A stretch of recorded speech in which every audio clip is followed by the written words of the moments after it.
ನಮಸ್ಕಾರ ಸ್ನೇಹಿತರೆ, ನಮ್ಮ ಚಾನೆಲ್ಗೆ ನಿಮ್ಮೆಲ್ಲರಿಗೂ ಹೃತ್ಪೂರ್ವಕ ಸ್ವಾಗತ.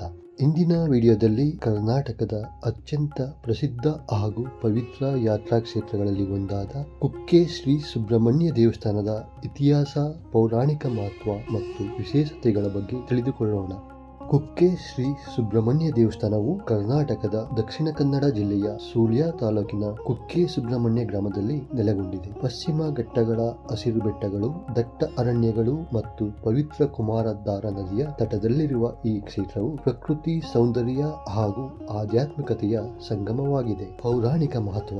ಪುರಾಣಗಳ ಪ್ರಕಾರ ತಾರಕಾಸುರನನ್ನು ಸಂಹರಿಸಿದ ನಂತರ ನಾಗರಾಜ ವಾಸುಕಿಯು ಸುರಕ್ಷಿತ ಆಶ್ರಯಕ್ಕಾಗಿ ಈ ಕ್ಷೇತ್ರಕ್ಕೆ ಬಂದನು. ಆಗ ಶ್ರೀ ಸುಬ್ರಹ್ಮಣ್ಯ ಸ್ವಾಮಿಯು ವಾಸುಕಿಗೆ ಅಭಯ ನೀಡಿದನೆಂದು ಭಕ್ತರು ನಂಬುತ್ತಾರೆ. ಇದೇ ಕಾರಣದಿಂದ ಈ ಕ್ಷೇತ್ರವು ನಾಗಾರಾಧನೆಗೆ ಅತ್ಯಂತ ಪ್ರಸಿದ್ಧವಾಗಿದೆ. ವಿಶೇಷ ಪೂಜೆಗಳು. ಈ ದೇವಾಲಯದಲ್ಲಿ ಸರ್ಪ ಸಂಸ್ಕಾರ, ಆಶ್ಲೇಷ ಬಲಿ, ನಾಗ ಪ್ರತಿಷ್ಠೆ ಸೇರಿದಂತೆ ಅನೇಕ ವಿಶೇಷ ಪೂಜೆಗಳು ನೆರವೇರುತ್ತವೆ. ಸರ್ಪದೋಷ ನಿವಾರಣೆ, ಕುಟುಂಬ ಸುಖ ಶಾಂತಿ ಹಾಗೂ ಮನೋಕಾಮನೆಗಳ ಈಡೇರಿಕೆಯನ್ನು ಕೋರಿ ಸಾವಿರಾರು ಭಕ್ತರು ಪ್ರತಿದಿನ ಇಲ್ಲಿಗೆ ಆಗಮಿಸುತ್ತಾರೆ.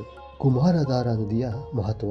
ದೇವರ ದರ್ಶನಕ್ಕೆ ಮೊದಲು ಪವಿತ್ರ ಕುಮಾರಧಾರಾ ನದಿಯಲ್ಲಿ ಸ್ನಾನ ಮಾಡುವುದು ಇಲ್ಲಿನ ಪುರಾತನ ಸಂಪ್ರದಾಯವಾಗಿದೆ. ಈ ಪವಿತ್ರ ಸ್ನಾನವು ದೇಹ ಮತ್ತು ಮನಸ್ಸಿಗೆ ಶುದ್ಧಿಯನ್ನು ನೀಡುತ್ತದೆ ಎಂಬುದು ಭಕ್ತರ ನಂಬಿಕೆ.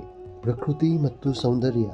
ದೇವಾಲಯದ ಸುತ್ತಮುತ್ತಲಿನ ಹಸಿರು ವಾತಾವರಣ, ಪರ್ವತಗಳು ಮತ್ತು ಶಾಂತ ಪರಿಸರವು ಪ್ರತಿಯೊಬ್ಬ ಯಾತ್ರಿಕನಿಗೂ ವಿಶಿಷ್ಟ ಅನುಭವವನ್ನು ನೀಡುತ್ತದೆ. ಭಕ್ತಿ ಮತ್ತು ಪ್ರಕೃತಿ ಎರಡನ್ನೂ ಒಂದೇ ಸ್ಥಳದಲ್ಲಿ ಅನುಭವಿಸಬಹುದಾದ ಅಪರೂಪದ ತಾಣ ಇದಾಗಿದೆ. ಇದೇ ಕುಕ್ಕೆ ಶ್ರೀ ಸುಬ್ರಹ್ಮಣ್ಯ ದೇವಸ್ಥಾನದ ಮಹಿಮೆ ಮತ್ತು ವಿಶೇಷತೆ. ಈ ವಿಡಿಯೋ ನಿಮಗೆ ಇಷ್ಟವಾದರೆ ದಯವಿಟ್ಟು ಲೈಕ್ ಮಾಡಿ, ನಿಮ್ಮ ಸ್ನೇಹಿತರೊಂದಿಗೆ ಹಂಚಿಕೊಳ್ಳಿ.